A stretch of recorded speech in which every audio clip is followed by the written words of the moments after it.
Welcome everybody to the Transportation Policy Board meeting.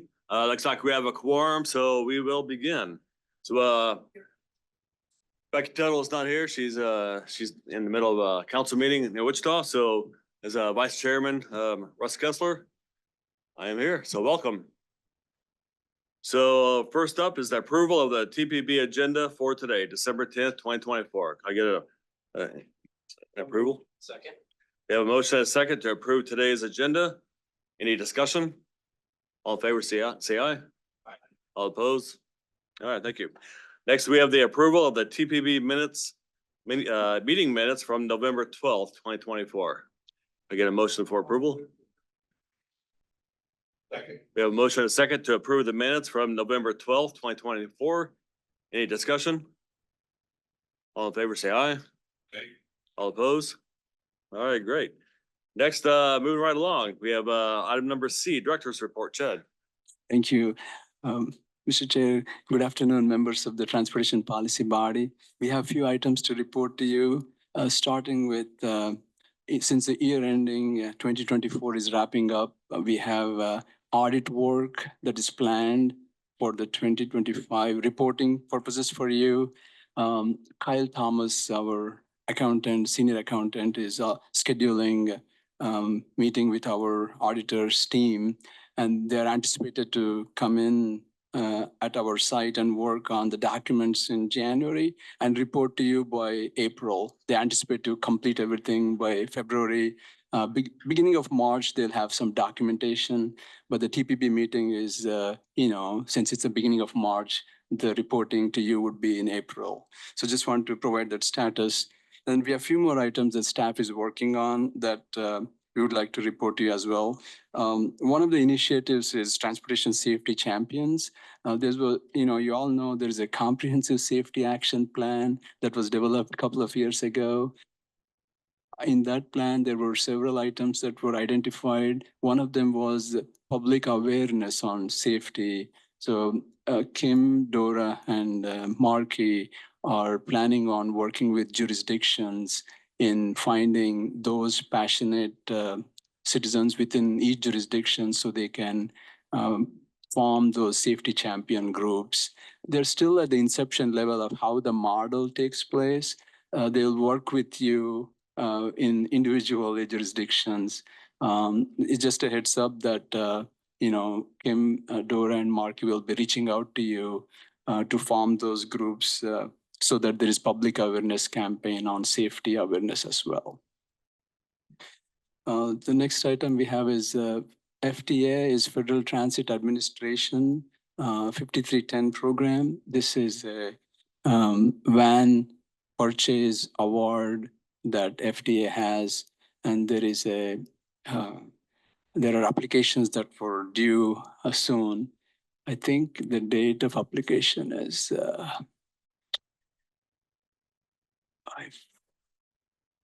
January 17th, says Dora. Okay, thank you.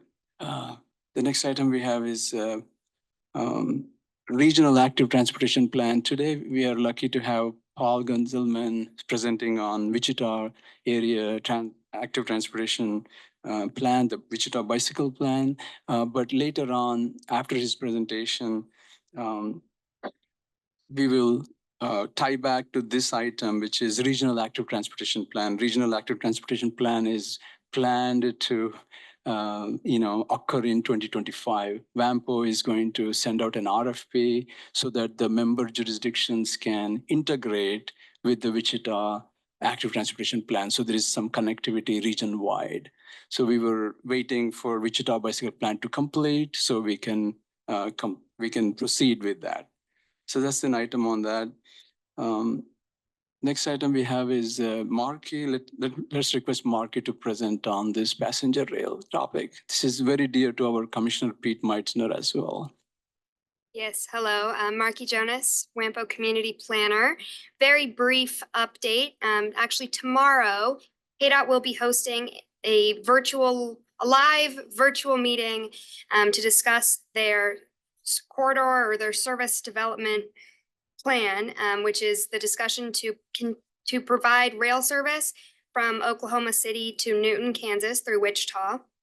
where we'll then connect to the national route, the Southwest Chief. And so they will be doing a live virtual meeting tomorrow at 1 p.m. Via Zoom. Their link is up here as well as in your packet. And then afterwards, there will be a virtual open house available. And if anyone from KDOT has anything more to add, please feel free. But that's just, we wanted to give you the updates that you are aware of that will be going on. Thank you. Thank you, Marky. So also I wanted to take a moment to thank you, the board members. The 2024 year had been well accomplished because of your quorum. The quorum is a big thing for WAMPO staff. You were also regular and so many action items took place.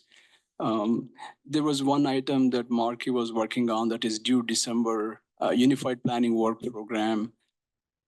She was so diligent. She tried to finish by November, thinking that what happens if we don't have quorum in December?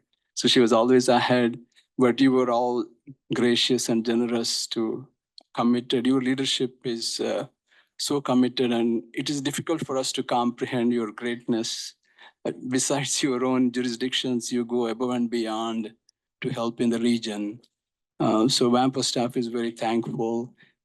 Today they have conducted some network event for you because of your collaboration, your unity, celebrating your leadership. Also today we have a recognition item for our past chair and many years of executive committee member and also TP member, Commissioner David Dennis. Because of December being his last month, there will be a recognition item on that as well. His guidance was critical in making WAMPO to be on right track, especially with auditing, how diligent the work needs to be done. Commissioner Dennis and Commissioner Dan Vijak, they two were behind this changing, keeping WAMPO everything in a manner it is helpful to all jurisdictions.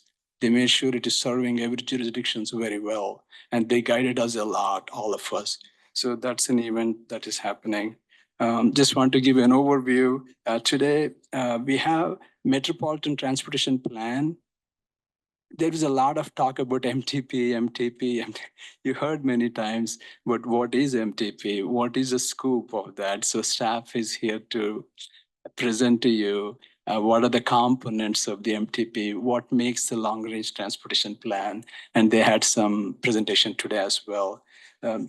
We hope the meeting goes as quickly as possible because there was some network event that is planned. To do this network, there was a lot of help from our consulting team.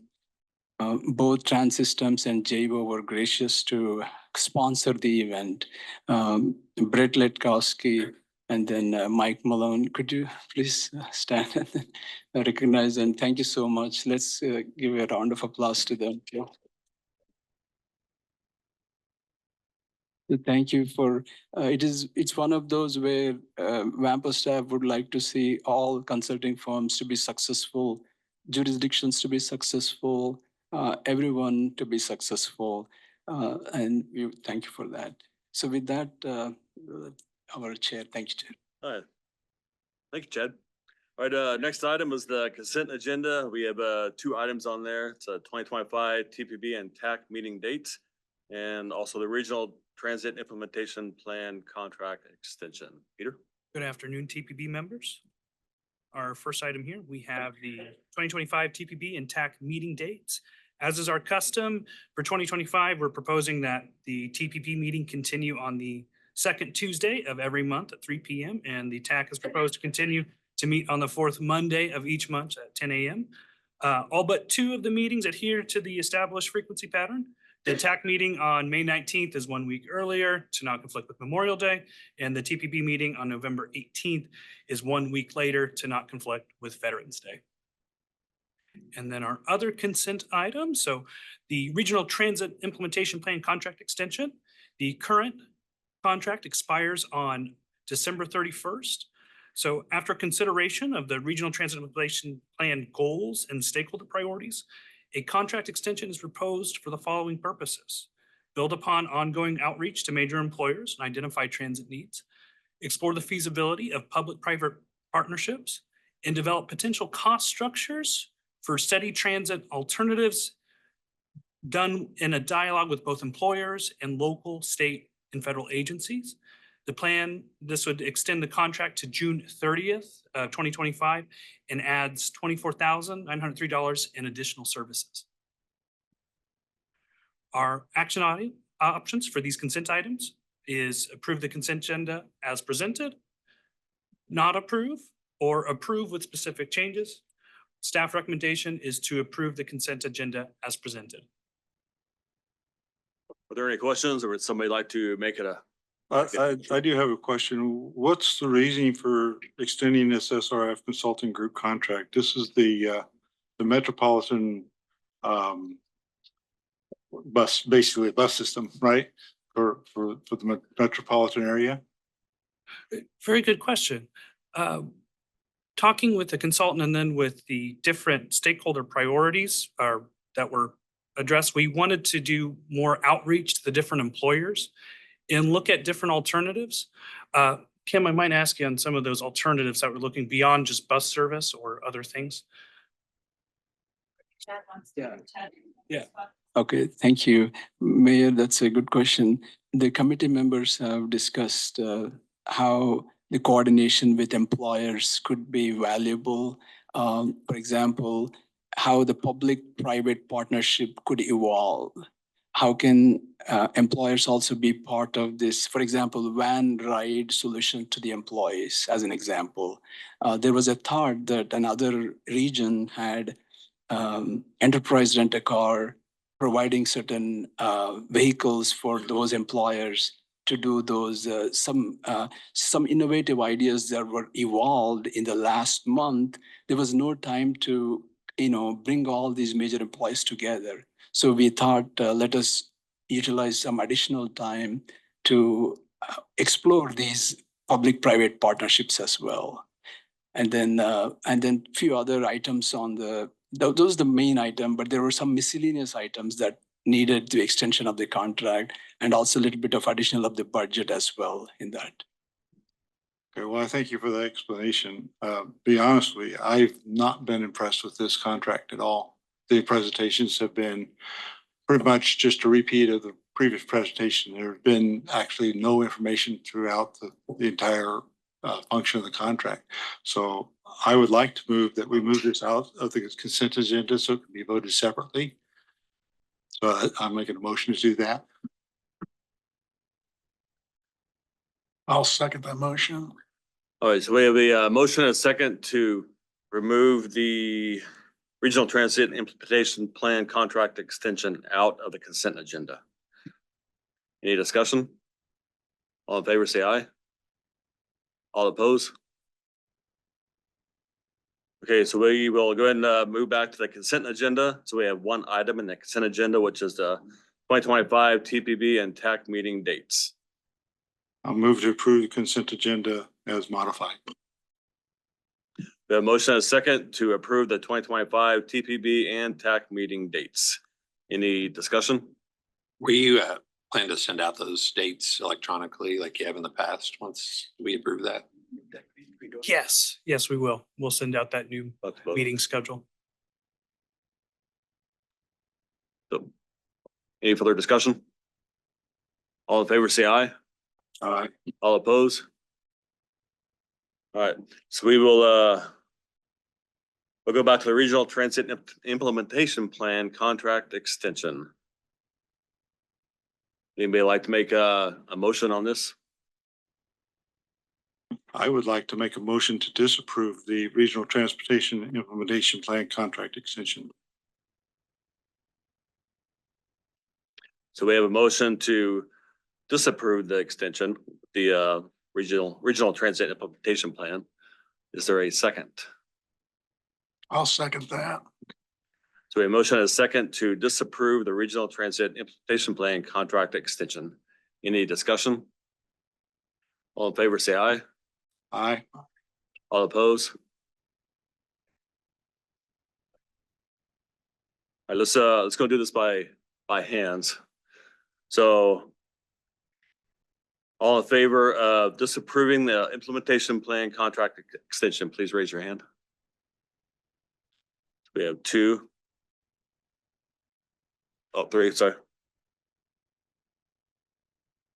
So all oppose, let's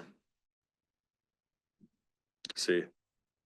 That was to not do it. So all right, so all those in favor of not disapproving it. It's kind of a negative. Because we'll need a motion to approve it. So we have how many hands to? All right, so that wins. So would anybody like to make a motion to approve the regional transit implementation plan contract extension?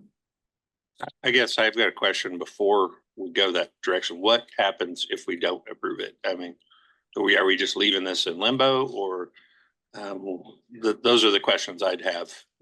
The plan would not be completed. There were some elements for the completion of the plan, wrap up the final elements of the plan needs to be wrapped up, council member.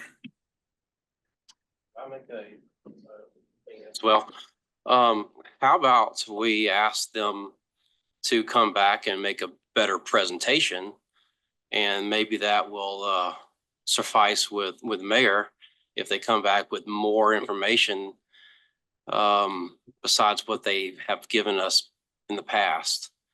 That way it's not shutting it down completely yet, but maybe giving them another opportunity.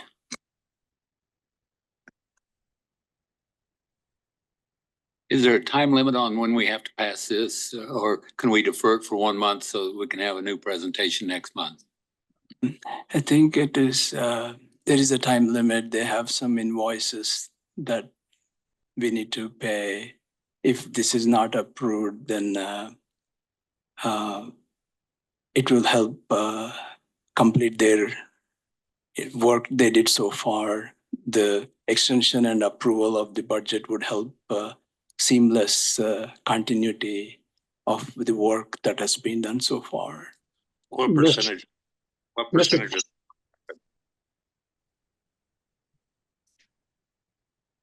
Mr. Burt, I've got a question. Go ahead. Can you hear me? Yes, go ahead, Mayor. Yeah, just, does the contract itself provide provisions if the deadline were not going to be met by the commitments they made? Is there a reason why the commitments weren't made?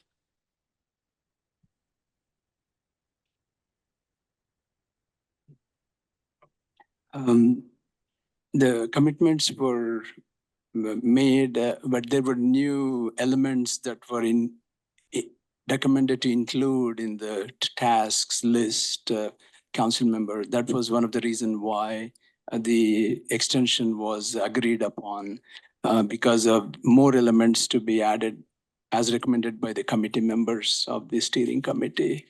So the steering committee recommended that they do more work, and now that extension is required to finish that work? That is correct, council member. Is there additional cost associated with the Mayor, extension? sorry, Mayor.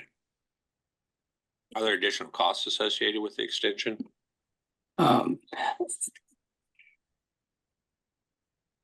Yes, you're adding $24,000-ish to the contract, correct? Correct, Chad? Yes, Allison, that is correct. But And the steering committee is the one that requested the extension or requested the additional work? It's requested the additional work, Mayor. Apologize for the earlier clarification. I guess we need to hear from the steering committee what their recommendation is as to whether this needs to be extended to meet what they asked to have done.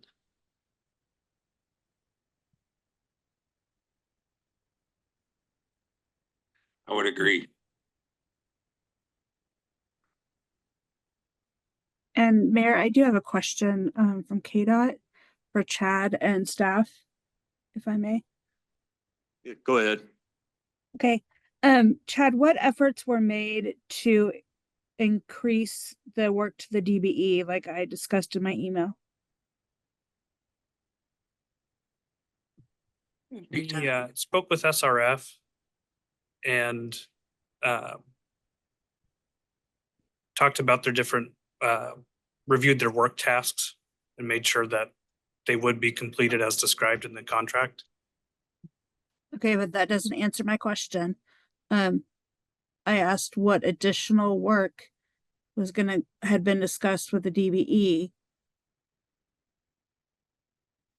Because in my email, I had asked that and reminded you to look at those tasks instead of all of it going to SRF. I can Because certainly KDOT review them. Sorry. KDOT recommended that you look at that very closely, since you are increasing the size of the contract, the cost of the contract. Peter will get back to you on that, Allison. Peter is working with Biltro, the project manager at the SRF.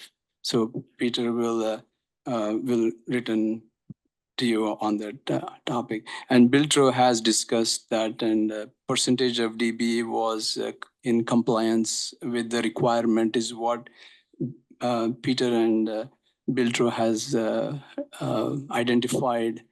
Allison. Well, no, as a reminder, the DBE goal was originally set, it was set at 10% or 10 or 12%, but the original goal was expected to be 16%. With the increase of funding on this project, it was going down to 13.33%. Now you're still meeting the goal, but it was a little concerning that the overall percentage of the contract going to the DBE was going down. So I asked you, KDOT reminded you to please look at the work that could be allocated to the DBE to maintain that 16%. Not a have to, but a strong recommendation. We're happy to incorporate that as well, Allison. Peter and I will work to make sure that it will be reflected in the next revision, while the recommendation of the TPP members, we take that into consideration. And then we'll work on that, and then we'll revisit with all these recommendations from TPP members as well as you.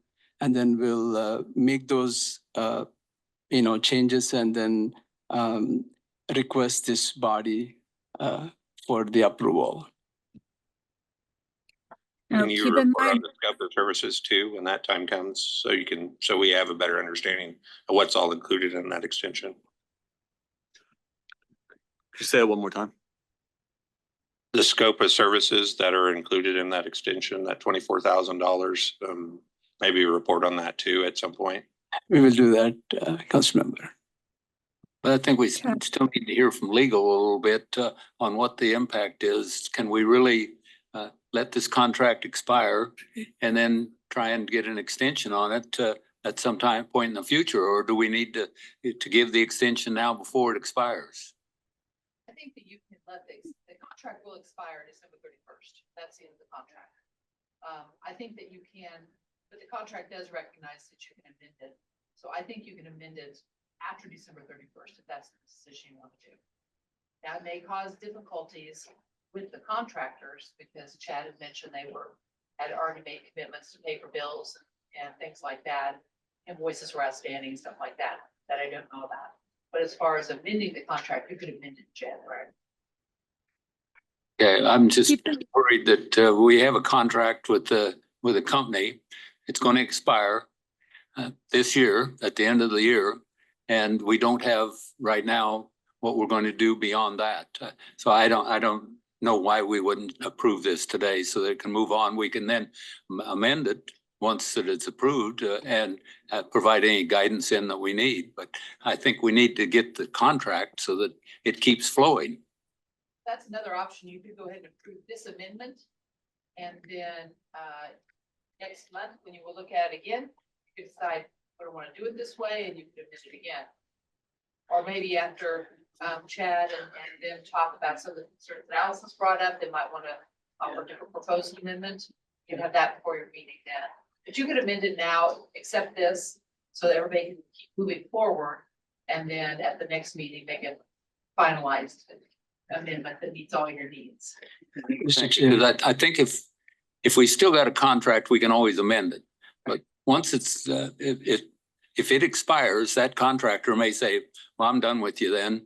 We're going to forget about it, or we're going to want twice as much money. There's a lot of risks in not extending it right now that you can stop some of those risks by approving it and then amending it. At this point, everybody has agreed to, not everybody here, but parties that have agreed to this amendment. So I don't think that the contractor's gonna walk away from it, but they might if you don't approve anything. And then you would have a project that's nowhere near done, which is the problem you have now, because everybody anticipated, not this room, but everybody involved in the contract, the project, to the steering committee anticipated there being extension. And so some of the work is, it's gonna be a difficult situation if you don't.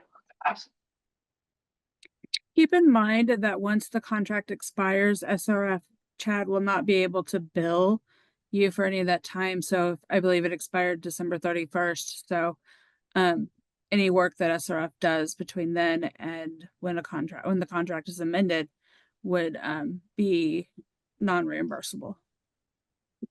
Oh, thank you, Allison, and thank you. We would like to request you to approve the extension, and then we'll make all the amendments that Allison said in January, and then bring all the required, what are all the elements that needed for work. We will bring everything in January TPP, if you can approve, so that we can, pay the invoices and all that. Is that all right So with you, Mayor? Chad, I'm sorry, but what is the extension, Chad? Are you just extending the time of the contract? Or are you asking for an amendment for all the work? I would recommend that you extend the time of the contract, say another 2 months, a no cost extension. And that would allow this body to come back in January and discuss the actual amendment for the work to be done, the additional work. That's a very good idea. You could extend it not as has been proposed with the additional funds and additional scope, but extend the time frame for this contract to be completed until February 28th or something like that. And then maybe you can resolve some of these issues between now and then, and they could get some of these odds and ends that they're doing right now done that they have to get done. But then you could decide between now and the February meeting what kind of amendments you really want this contract, or if you want to just stop, which is the other option. You could bring the contractor back and have them tell you why they think they need some more time and that sort of thing. Peter, is there a reason for, would it be helpful to have the additional funds now approved, or can we wait? What do you think, Peter? Having the contract approved or the amendment to the contract approved as is would simplify the process.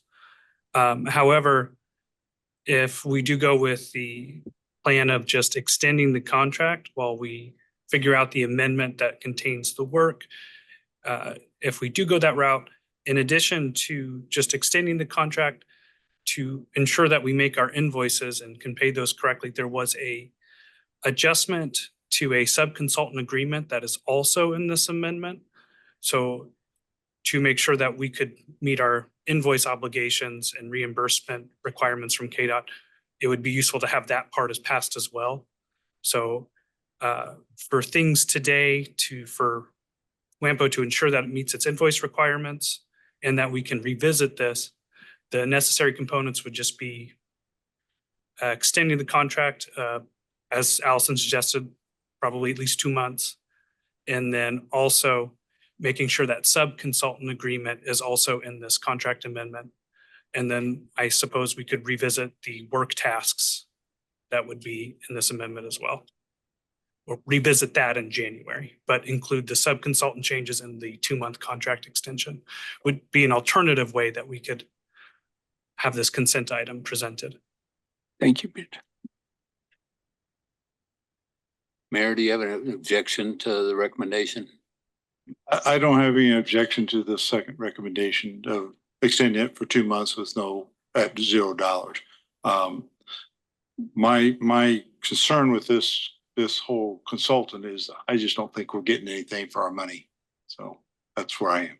Okay. Any further discussion? Well, one last point. With the executive committee already approving this, if you will, I'm just wondering if we've already incurred costs that $24,000 is needed. So I think if we approve this, we have to approve that any work done beyond the original contract needs to be funded, if that was the executive committee's intent.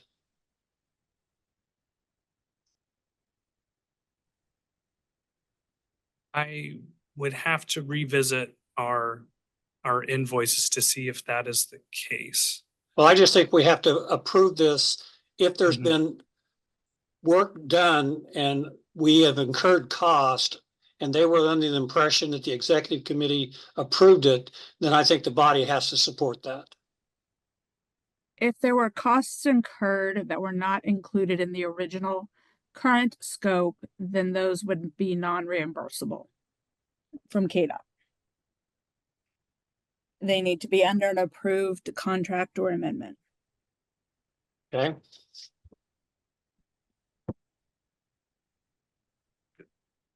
This body's approval will help pay the bills for the consulting firm and have reimbursement from KDOT in a smoother manner. Commissioner Dennis, did you have a question? Or?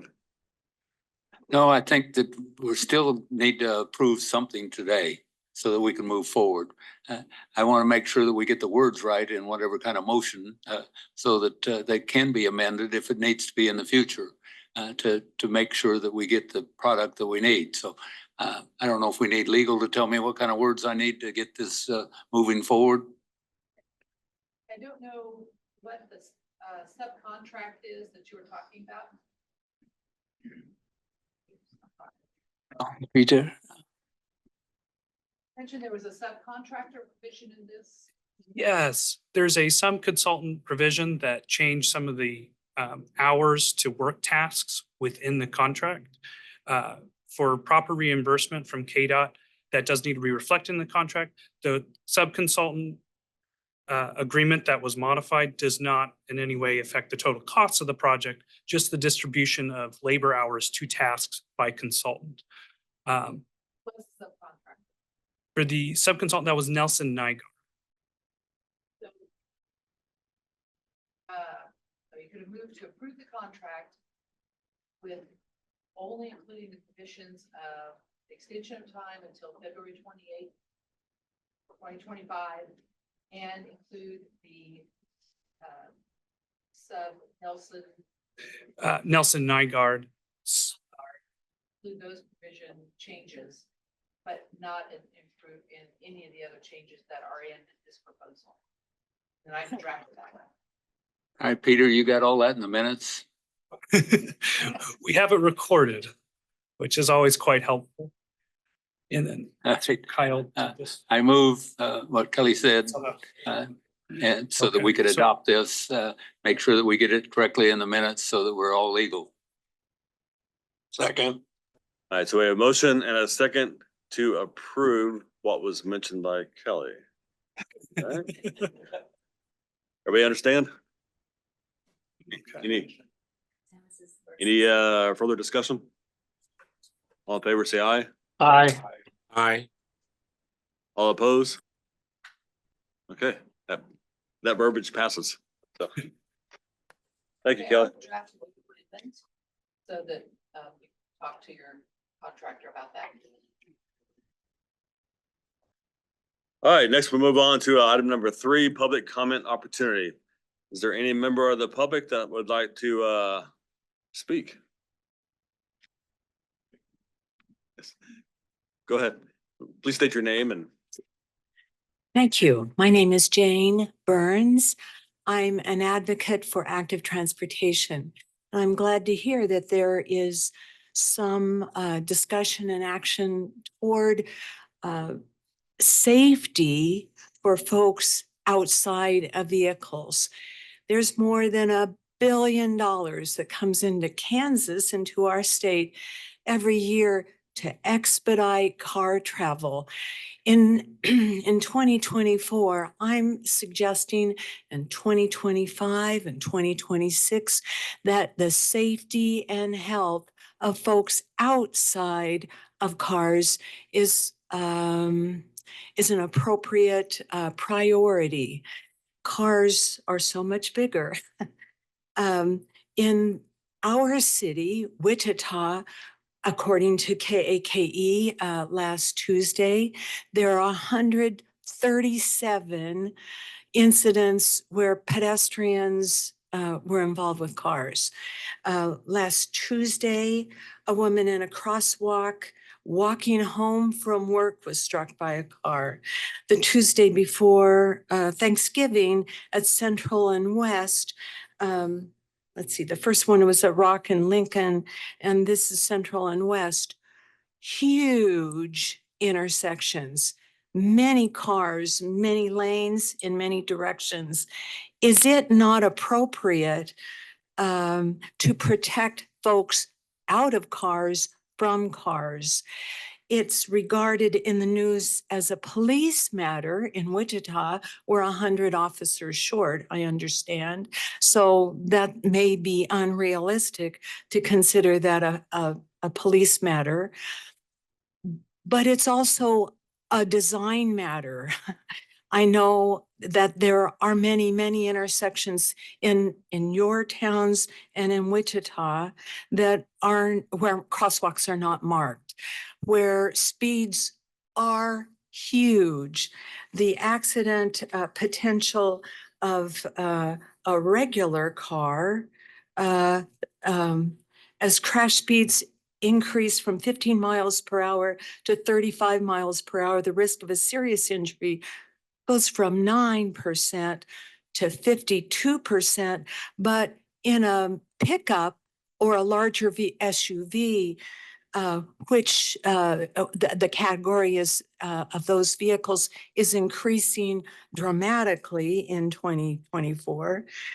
With the medium height pickup, the risk for serious injury shoots from 11% to 91%. It may be an old-fashioned concept that we need lots of highways and fast-moving streets, because in this current environment, there are lots more folks needing to get out of cars for their health. We have that bicycle, we have the bike ped advisory, bike ped count every September. And we know that recreationally, lots of people want to get outside, but they're getting outside on protected bike lanes and sidewalks. They'd like to get home from work safely. They'd like to go to church safely. They'd like to go to school. Children can go to school if they have safety. They can also have health. I appreciate your attention. I appreciate your updating the science of transportation to protect active transportation people for their safety for sure, and also for their health. I have to leave right afterwards, but I'd invite any questions or input. For Christmas, are there any comments at all? Except a thank you. Thank you. Thank you. Jen. Any other member of the public would like to speak? Seeing none, we'll move on to item 4, action. We have no actions today. Item 5 is discussion and updates. Wichita bicycle plan. Paul, welcome.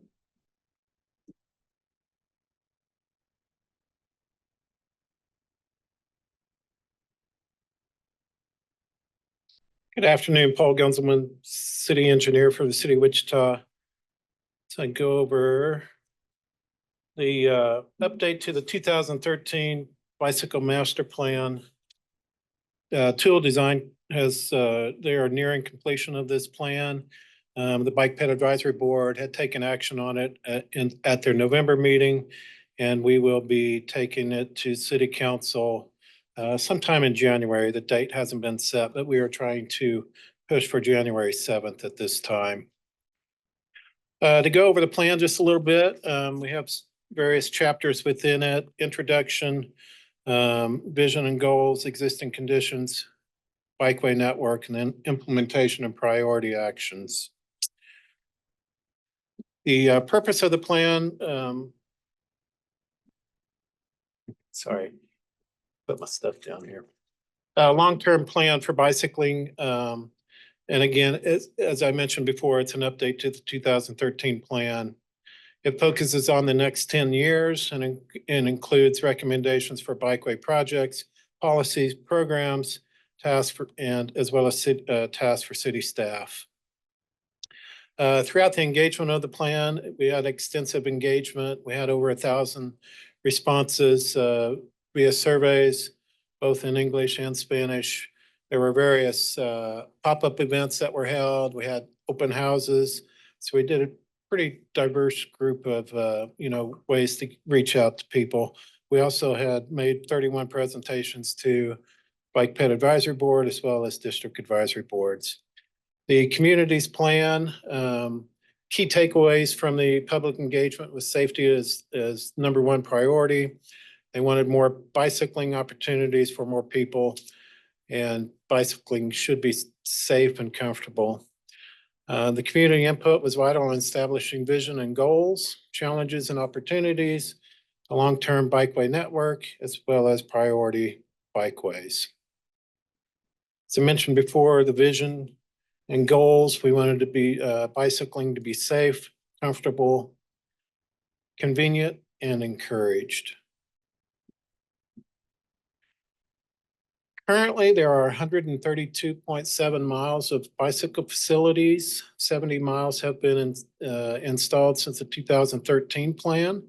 I'm the first to admit that we had made improvements, from the initial projects that were implemented in 2013 to some of our most recent projects. So we have adjusted some things and learned as we have moved forward. The guiding principles, connecting important destinations like schools, parks, recreation centers, libraries, large employer campuses, and retail businesses. Part of the going into the plan, I mentioned, connectivity was important as the plan was being developed, and that includes regionally to some of our neighboring cities. Spacing within the plan, 1/4 to a 1/2 mile spacing of routes within the established central area.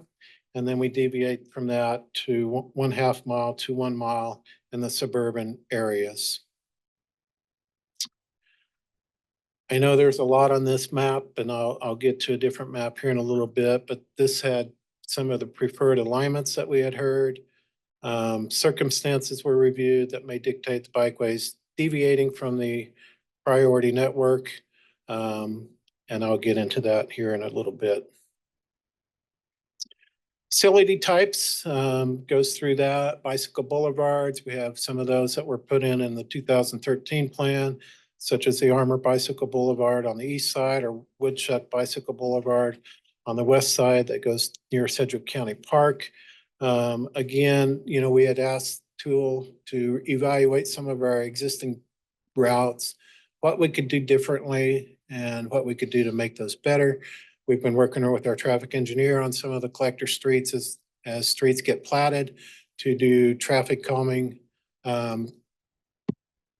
implementation so that we would work that into these routes as well. Bike lanes, on-street bike lanes, as I mentioned before, we've learned a lot since the 2013 plan.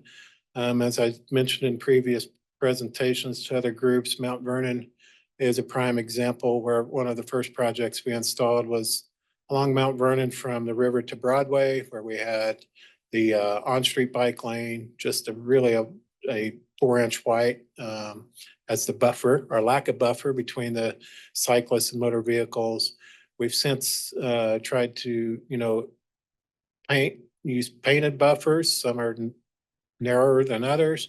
And as we present projects to the Bicycle Advisory Board in recent years, they have asked us to look at more of a vertical separation between cyclists and motorists as well. So we've been looking at that.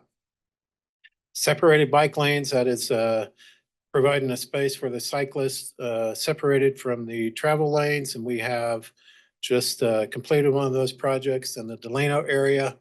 They're north of Douglas through the old railroad corridor or Pearl Street. We have a couple blocks of a separated bicycle lane. We've separated that on one side of the street, have the street with parking, and then we have a sidewalk on the other side.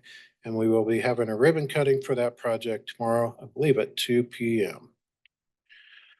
Shared use paths, similar to what we have along the river as well as Redbud. We've got a 3.5 mile missing gap on the Redbud Trail between Woodlawn and K96 that is currently under design. So we'll finish that and have that under construction next year. So we have some of those projects identified in the plan as well.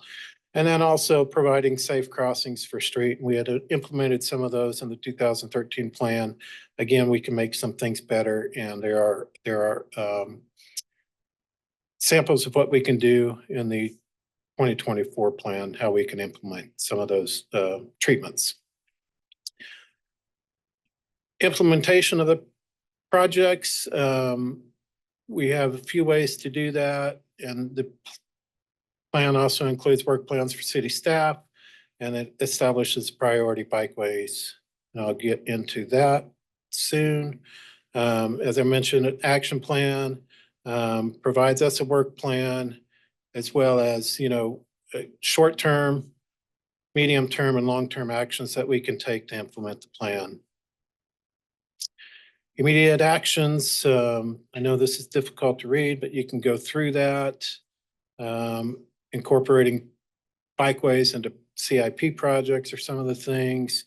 Assign a city staff to help be responsible for plan implementation. In recent months, we've hired a parking and mobility coordinator that she will be taking the lead on this. And then the bicycle count program, we'll work with WAMPO on that as well. I know WAMPO has ordered some counters that we can use to determine how much usage paths are getting. And then the priority bikeways, that was, there were weighting criteria that was used to establish priority bikeways. That was safety, equity to provide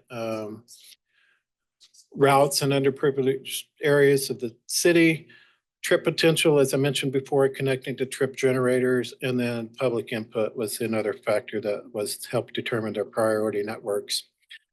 This is a map of the priority networks, those in red. As I mentioned before, some of these can be deviated. A good example of that is, and it's been a recent project that we have done an overlay on, and that is Lincoln Street there between Woodlawn and Rock. That was a 4-lane facility.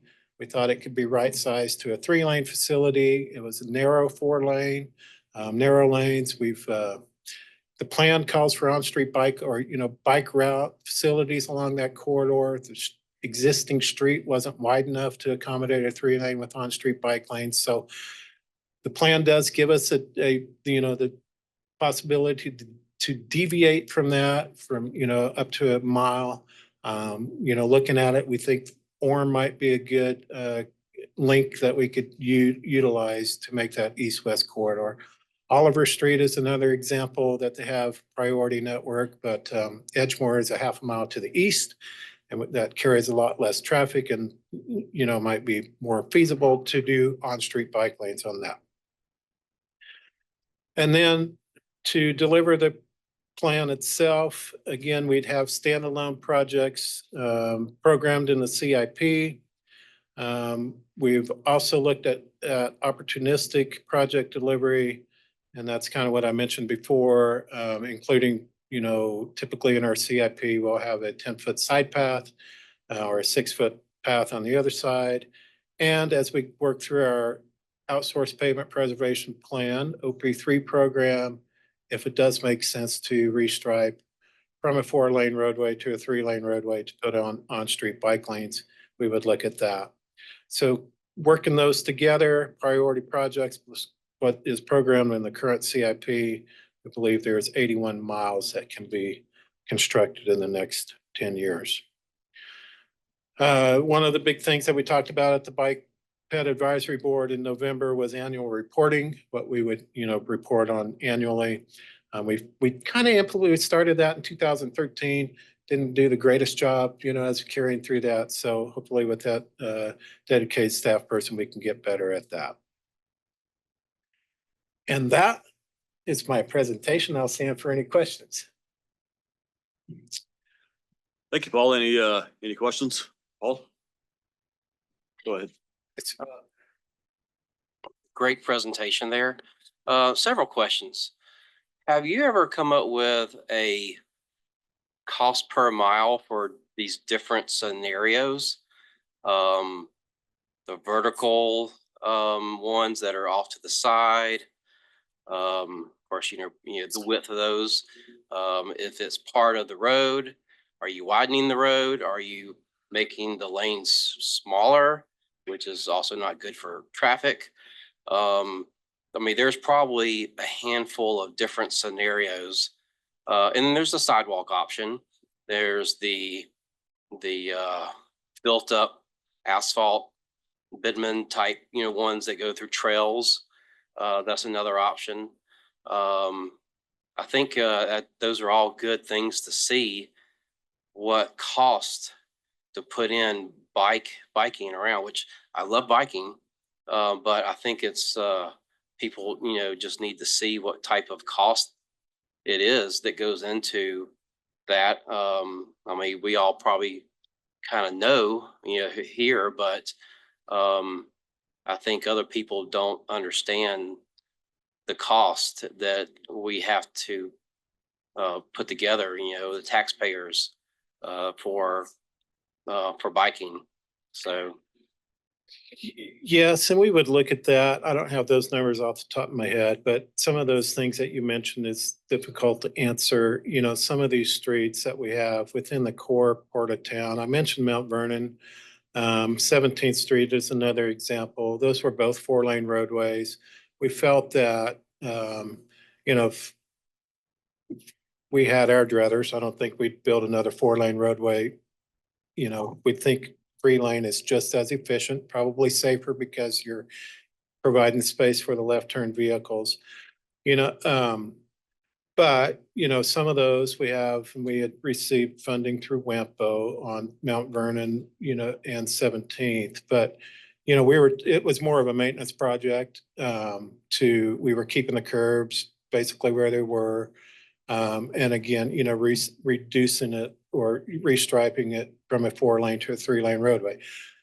We did have space for on-street bike lanes on those. It probably did not provide the adequate width of buffer that cycling community would like to see. We are looking at the flexible tubular markers to provide that vertical visual aspect of it. So, but depending on, and even if you were to do a separated curb, it depends on how many driveways you have in there, because you have to break that curb up. That would separate from the cyclists from the motor vehicles. There's not a consistent spacing that I know of, or I asked a question to Tool. If we did put up tubular markers, is there a identified spacing for the speed limit? And there's not. And I think that goes back to the number of driveways or approaches that you might have to work around. We have on the street an RFP to design improvements to 127th Street between Douglas and 13th Street. It's a 2-lane roadway now. To the north of 13th Street to 21st Street, we have a 3-lane roadway with on-street bike lanes. I am tasking the it's out on the street, when we go through the selection process for the consultants, I would, and I think we put it in the scope of services that, I think we want them to look at, does it make sense to have a curb between the cyclists and the traveling motorists? It might add a little bit cost, but it does provide a safer environment. Is it cheaper to do northbound on the northbound lanes, southbound and southbound lanes? Or do you do a cycle track with 10-foot and provide that space? So I think we'll get some of that as we go through in some of these costs. But yeah, we know what a 10-foot path, is versus a 6-foot sidewalk and stuff like that. But if you put on street, you're really adding a mile of an additional lane to do it right. So those are good questions, but things we work through. Yeah, and that brings me into just another conversation topic, and we don't have to talk about it now, but I know, what do you want to call it? The legal right of bicycles to be on roads and such. And of course, there's roads that they can't be on.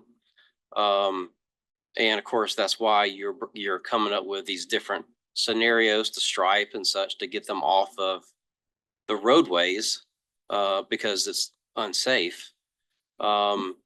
Is there anything that in your field that you would have, if you rode bikes on the roads around the legal roads, that they would have to license it somehow? I'd have to look at our ordinance. It seems like, boy, I don't know that answer. I'd have to look at that. And it just, comes back to, your vehicle that you drive. You have to have a tag for it. You got to have a driver's license. Most UTVs, even in Andover, to drive your UTV on the road, you have to have it inspected. You have to have a sticker on it, and you have to have a driver's license. Is this moving towards biking at some point, or is it just a right to do that? I think I'd have to look at the ordinance again, but I think there's some rules regarding cycling downtown, but throughout the rest, I don't know that there are. Saying if there's a side path where they have to, or if there's on-street bike lanes where they have to ride in those, or can you ride the side path? I'd have to look at that. And I think that'll be part of the education as well that we would go through. I think that, that's something that law enforcement and such needs to, chime in on a little bit as well, and see what the safety of all that really is. And at some point when, let's say we add another 50,000 more bicycles to the roads, who really has the priority? The people with the motor vehicles trying to get to wherever, or the bicyclist?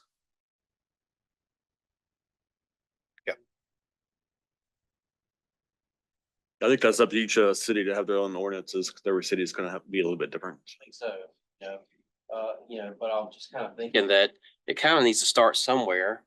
Of course, we're the WAMPO, so we're kind of thinking that, I'm kind of thinking that, somebody starts it somehow. And what better than, I don't know, I'm not sure what the answer is. Right. I just want it to be safe. Agreed. Yes, and that's what we had heard through. Yeah. And not expensive. Right. Yes. Any other questions for Paul? Comment. Thank you, Paul. Thank you. Councilmember, we have a active transportation plan planned for WAMPO region, connecting all cities and jurisdictions. Perhaps we could incorporate some of your comments in that scope of services. Oh, thank you. We'll move on to item B, the Metropolitan Transportation Plan 2050 update of Marky or Nick or Peter. Okay, I will try to be pretty brief because we do have some snacks and refreshments available for everyone. So this is just a quick update on the progress of Metropolitan Transportation Plan 2050 or MTP 2050. So WAMPO staff we're continuing to coordinate MTP 2050 development. Draft chapters and appendices have been and will continue to be uploaded to the WAMPO website as they are available. Keep in mind, these are still drafts. There are lots of placeholders, still things that we are collecting data for, making graphics, or just finalizing.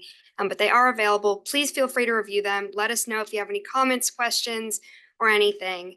And then once we get all of those finished, we will send it off to our state and federal partners, as well as the Plan Advisory Committee for more of a formal review. After that, we will take it back to this body and seek approval to release it for a public comment period, which will happen in March and April of 2025. I will just mention, if there are any events you would like us to come to during that time, please let me know. So we will have that last round of, or that fourth round of public engagement, and then it will come back, it will go to the TAC for a recommendation in April and the TBB for approval in May. And then this is just what they look like on the website. They're all PDFs uploaded. I won't go to the website real quick, but this is what the chapters and the appendices look like. So in MTP 2050, there are 7 main document chapters as well as appendices. So for the main document chapters, we have the plan purpose and development, regional trends, existing conditions, system management, the system performance report, which details the federal and regional performance measures. We have the financial plan, which demonstrates how it is fiscally constrained. And then we have the project selection and list, which shows the specific project list as well as the environmental justice analysis. And then I will just give a few details about one of the appendices, which is Appendix B, the public engagement and public involvement and engagement summary. And this really just details all of the outreach and engagement that we have done during the plan. There are quite a few placeholders here since we do still have ongoing public engagement for this. Yes, so that's lots of details, lots of graphs about all of the engagement we have done for that. All right, I will pass it over for some more details about the appendices. Thank you.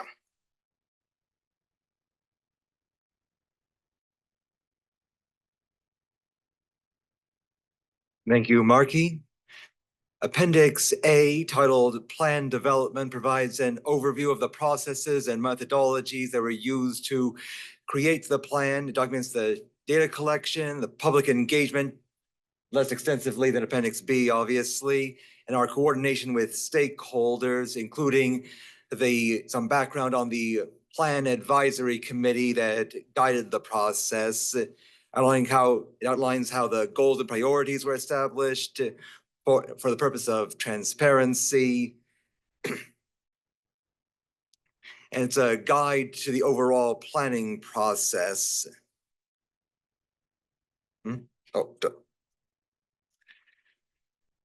Appendix C is about the project scoring model. We had our call for projects for MTP 2050 from September 15th of February 2023 to February 2nd, 2024. The projects submitted during that time were scored according to criteria adopted by this body on October 12th, 2021. In order to provide scores that would serve as one of the things that the project selection committee would consider when recommending which projects to include in the project list for the MTP.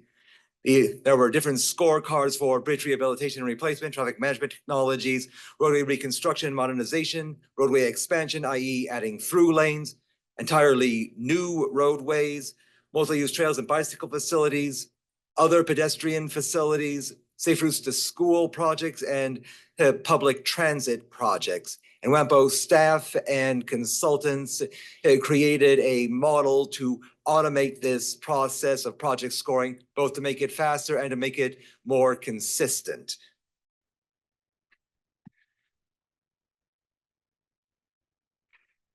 Appendix K, the cost estimation model. Again, going back to the call for projects, each project that was submitted had to have a cost estimate associated with it so that when the project selection committee made their recommendations, they could make sure that the projects they recommended would ensure the fiscal constraint of the MTP, i.e. meaning that the combined cost of all the projects would not exceed the revenues expected to be available minus routine operations and maintenance costs. But some jurisdictions might not have the resources to come up with a good cost estimate on their own. And there could be inconsistency in cost estimates between jurisdictions. So they were given the option, they did not have to do this, but they were given the option of using a cost estimation model that we provided to them that was prepared by the consulting firm PEC that had some planning level cost estimation tools and estimates built into it that would need to be updated if this were used again in the future for the categories of bridge rehabilitation, bridge replacement, traffic signals, road diets, turn lanes, intersections, sidewalks and multi-use paths, bike lanes, roadway expansions, roadway reconstruction, and new roadways. And again, this is something that they could use but did not have to use, and many did use. Appendix M just details the MTP amendment procedures. By federal law, an MTP is updated every 5 years. Unforeseen events can happen during those 5 years, which is why we have procedures for making MTP amendments in the interim should they be needed. Member jurisdictions and planning partners and project sponsors can submit requests for MTP amendments in writing, and that includes by email to the WAMPO executive director, and those will be considered. But also sometimes WAMPO staff under the direction of the WAMPO executive director may issue a call for changes for the MTP, proactively soliciting any requests for changes to the MTP. In the event of there being one of these requests, there would then need to be, for it to pass, a 30-day public comment period in accordance with our public participation plan. And it would need to comply with all federal regulations and be approved by the TAC and TPB. There's also a procedure for administrative modifications to the MTP, which are very minor changes, such as changing the time band of a particular project in the project list. These would still need to be approved by the TPB, but would not require a public comment period and could be initiated by the WAMPO staff as opposed to being requested by a member jurisdiction or project planning partner.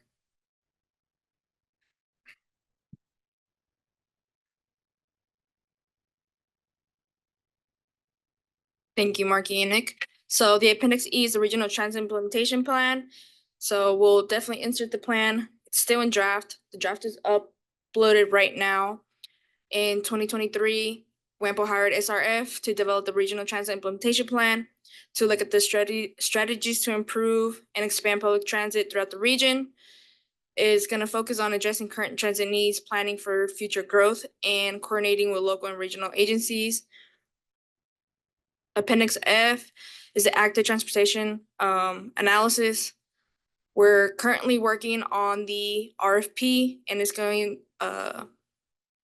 looking for a strategic guide for promoting and enhancing walking, biking, and other non-motorized transportation options in the region. It's going to look at the infrastructure needs such as bike lanes, sidewalks, and trails to promote and encourage active transportation as a healthy, sustainable alternative to driving. And then Appendix L is the Electric Vehicle Network Plan. Earlier this year in 2024, WAMPO completed the Electric Vehicle Network Plan. It outlines strategy to develop a regional network of EV charging stations, identifies optimal locations for charging infrastructure, promotes equitable access, and ensures compatibility with safe and federal EV goals. The EV network plan also aims to reduce emissions, improve air quality, and support regional sustainability initiatives. And I'll pass this on to Peter. Thank you. Thank you, Dora. So Appendix D, the Economic Development Analysis. So as you all know, in 2022, we hired the Wichita State Center for Economic Development and Business Research, or CEDBR, to assist us in a comprehensive economic analysis of the region. We looked at 7 major economic sectors ID'd by the Greater Wichita Partnership. So advanced manufacturing, aerospace, agriculture, energy, healthcare, IT systems and support, and transportation and logistics. And then we also did a large socioeconomic and demographic analysis where we generated 22 different reports on every municipality in the region, also one just for WAMPO. That is an appendix in our MTP. Additionally, we have the ITS architecture plan. So the Regional Intelligent Transportation System, or ITS architecture, it's a structured framework that coordinates planning, development, and deployment of intelligent transportation technologies across the region.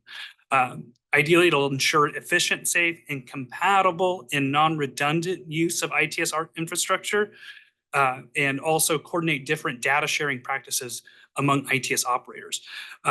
We began the process of updating the regional ITS architecture in 2024. The last full update was done in 2006. Federal guidelines call for this to be updated every 5 years. So we are working diligently to get that done. The updated architecture will also include plans for future ITS projects and a thorough needs and gaps analysis that will ID regional priorities and ensure that deployed technology supports our regional transportation goals. Appendix H, our comprehensive safety action plan. So as we spoke about earlier, that was passed in late 2023. We worked together with our community partners to develop this CSAP, or comprehensive safety action plan, to better understand crash data and coordinate safety strategies for the region. It includes an exhaustive analysis of crash data, including many heat maps of high crash locations and their contributing factors. It includes implementation plan with 18 strategies to reduce or eliminate crash-related serious injuries and fatalities in the WAMPO region. Appendix I, our travel demand model. We hired a consulting firm, JEO, with sub-consultant Caliper to update the travel demand model for the region. Very fascinating piece of software. The TDM divides the region into 1,667 little traffic analysis zones. The TAZs, as they're called, look at population and employment projections and uses those projections to help see what kind of traffic and congestion we might have in the future as well as today. The horizon year, the out year of the model, is 2050, and that accounts for a lot of the planned and future projects that are included in the MTP itself. The appendix presents the results of these TDM forecasts. They're always subject to ongoing model updates, used by WAMPO member jurisdictions and partners to plan future changes to the transportation network. You can modify this model and see how different transportation projects actually may affect congestion and different traffic flows. And then we have Appendix J, our congestion management process. It's a required planning document for metropolitan areas with populations over 200,000. It's a systematic approach to managing traffic congestion based on regional transportation system performance. And it guides the development and selection of appropriate strategies to reduce congestion. Essentially, it's a basic framework where you look at the merits of a project. Does it have a possibility of reducing congestion? Implement the project, reevaluate. If it works, put it in the toolbox. If it doesn't, move on to other ideas. That's simply the idea. It's a little bit tailored to each region, as every region is a little bit different. And then finally, I was going to introduce Dylan. In addition, we were going to add an appendix to the MTP about commuter flows. Yeah, hello, everybody. Just a quick FYI, we are going to add another appendix in the MTP called the Commuter Flows Appendix. We wanted to have a real world, everyday example of transportation flows of people going to and from work. So the commuter flows is, by definition, is a combination of data from the worker's residence location and the worker's workplace location as well. So commuter flows covers all the municipalities in the WAMPO region, all 22 of them. And the Census Bureau provides us with the data, with the available data to make this appendix. And the data is aggregated per census block, so there's privacy there. It's not a full XY direct point of data. So this is from last year. We developed a commuter flows report for the past 3 years. You can see it on our website. It is under what we do, data and reports, and it's like the first one down. You'll see it if you go on there. But this is a snapshot that we did last year. As you can see, there is inflow, internal, and outflow flows of Wichita. And inflow is defined as people living outside but coming into Wichita that work every day. And then the internal are people that live in Wichita but also work in Wichita. And then the outflow is people that live in Wichita and also go outside to work every day in Wichita. Outside of Wichita, sorry, in the WAMPO region. And then it also brings other data, including commuter flow trips, the population of each municipality, and the total jobs and the total workers in each municipality.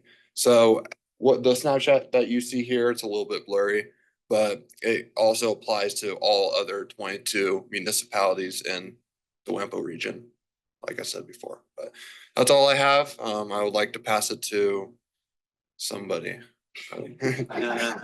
I was not told to, but yeah, is there any questions about what I just said? Again, it's on our website, the commuter flows one. Yeah. Thank you, Dylan. Yeah. Mr. Chair, thank you. I just want to comment that this is just MTP. We had what all it involves, and staff wanted to report to you what all staff had been working on. Thank you, Mr. Chair. And this will be coming back to this board within the first part of the next year as well for approval. All right, thank you. Next up, we have the committee and partnership updates. Executive committee, we did not have a meeting. Our next one will be in February. Item B, Kansas Department of Transportation, KDOT. Nick, did you have anything?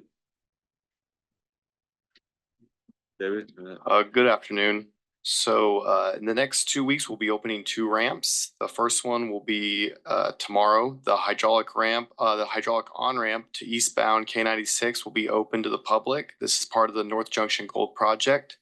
Also part of the North Junction Gold Project, KDOT will be opening a new 2-lane direct connection ramp from northbound I-235 to eastbound K96 and 29th Street and Hydraulic Avenue. That will be happening the week of December 2016. All right, thank you.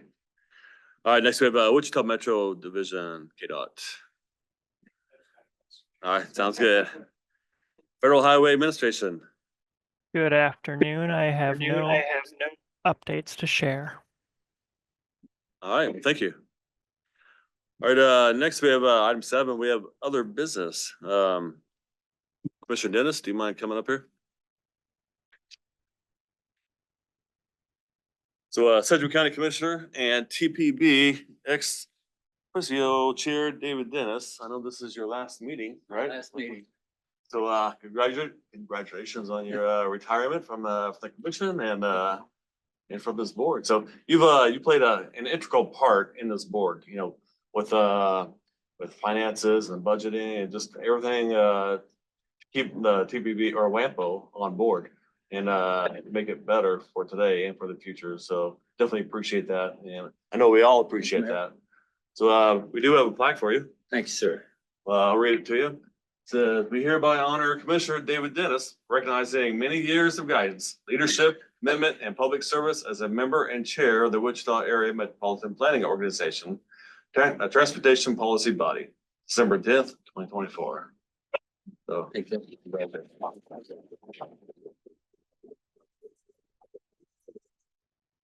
A couple things. First of all, I want to wish everyone very Merry Christmas, Happy New Year, Happy Holidays. Thank you for what you'll do. When I first became a commissioner, then our director of public works was a guy named David Spears. And he had a little saying that I've used over and over again. And that's that transportation is the mother's milk of economic development. And I believed that, so I took it to heart when I first became a member of WAMPO. And you can't do this alone. All of you on the TPB, all of the folks on the TAC have made this happen over the years. We had a few problems when I first came on, and we solved those by hiring Chad. I got to sit on his selection committee, and that was one of the better decisions that I made the entire time I've been on. And as a result, what you see now is this young group of dynamic, intelligent, young people that are working for us on the staff are making a huge difference on what we do here for transportation in this region. Sedgwick County and the city of Wichita, between us, we have 8 votes on this committee.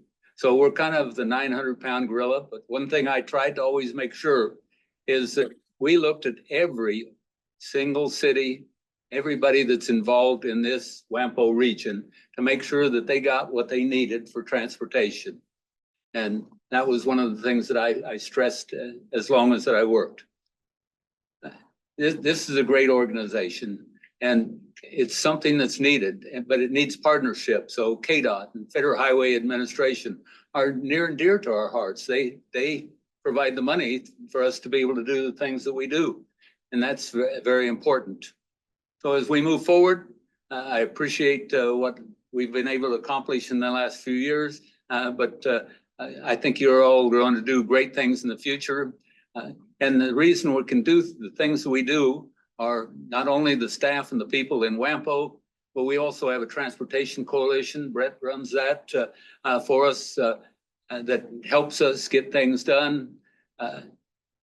We have the local consults. We work closely with, as I said, with KDOT and the Federal Highway Administration and things like the North Junction. I mean, that we started working many years ago. And until we got organizations like the Transportation Coalition and started working through the local consults, now it's a reality. It's moving forward. It's fantastic. We need to look at what the next big project is. And Brett will tell you that we've been arguing that for some time on trying to figure out what it is. We know that the rail is something that's important. I've got a deep commitment to making sure that we can move forward with the Northwest Expressway because I think that is very important to the economic development of our region. So even after I'm gone, you're going to hear me more and more because I'm going to keep pushing the Northwest Expressway as we look at some way that we can get that funded and moving forward. But again, this doesn't happen without a great staff that Chad's put together, without all of the people that serve. You all don't get paid a whole lot to be on this board. And it's not the most exciting things that we do, but it's important. And transportation, I'll go back to my original statement, is the mother's milk of economic development, and we need these projects. So thank you all. I appreciate it. I wish you well. I'll still be around. I'm retiring from being a county commissioner, but I'll still be here. So call on me if there's anything I can do. Thank you again. Thank you.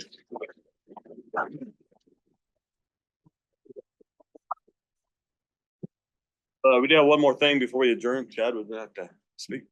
Thank you, Mr. Chair. And I think Marky and Kim had worked very hard in making some nice appetizers. And thanks to Brett and Mike Malone for sponsoring those. Please go ahead, Kim and Marky. Yes, we have the appetizers and beverages right outside. So please help yourself, and then please come back in and network and just enjoy each other's time at the end of this year and all the accomplishments that all of you have achieved. So thank you again to JEO and Trans Systems for sponsoring it. All right, thank you. So, Commissioner Dennis, would you like to make the motion to adjourn today's meeting? All in favor, say aye. All right, we'll see you outside the doors here.